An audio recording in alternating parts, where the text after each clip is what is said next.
Some pretty staggering figures this morning. Last year, for the first time, Americans took out $100 billion worth of student loans, and for the first time ever, more than $1 trillion in total student debt still needs to be paid off. Talk about a sobering and scary number. CBS News business and economics correspondent Rebecca Jarvis is here to tell us why students are borrowing so much. Is this just about, we know so much about the rising cost of college, both public and private universities.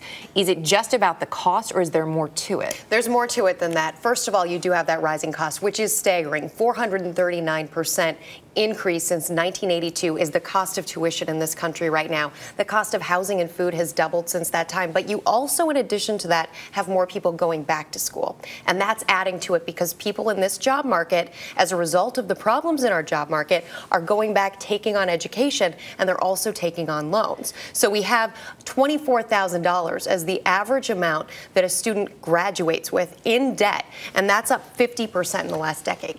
It obviously affects the student who owes this money most significantly, but this has broader effects on the bigger economy as well. There's major ripple effects. And if you think about it, you know, a few years ago, when people would graduate, there was a healthier jobs market and people could graduate and start paying off that debt. Well, now things like housing are being impacted because 85% of students are moving back in with their parents after they graduate. So they're not going out and buying a home. That has an impact on our already fragile housing market.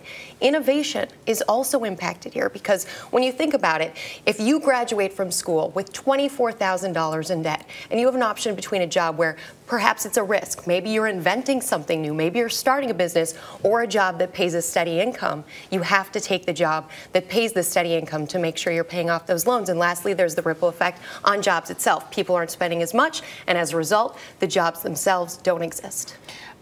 What are the things you need to consider? I mean, I remember having this conversation however many years ago with my parents about, well, if you go to this school, here's how much you borrow. If you go to this school, here's how much you borrow. Is that what it comes down to for parents and students? Simply, you may love that school, but you're going to come out of school with $125,000 in debt versus 24. Well, you do have to consider that. And you also have to consider that while many degrees you're going to pay the same amount of money to get the degree, you may actually be able to make more money by taking on a different degree. Now, not everybody is going to look at it this way, but you do have to think about the fact that, for example, jobs right now in healthcare and engineering, they exist more so than jobs in other areas. So you have to think about that when you're going into all of this, and you have to go into it with an open mind and have that serious conversation with your parents, and also think about the fact that a decision that you make at age 18, how much money you take on, is going to follow you for the rest of your life, because you can't file for bankruptcy and get rid of these loans. They're the only kind of loans, really, that you cannot be expunged of in bankruptcy. Very quickly, 15 seconds left. Quick ways to save money right now in student loans. Start paying it off. If you can, start paying it off in school. In addition to that,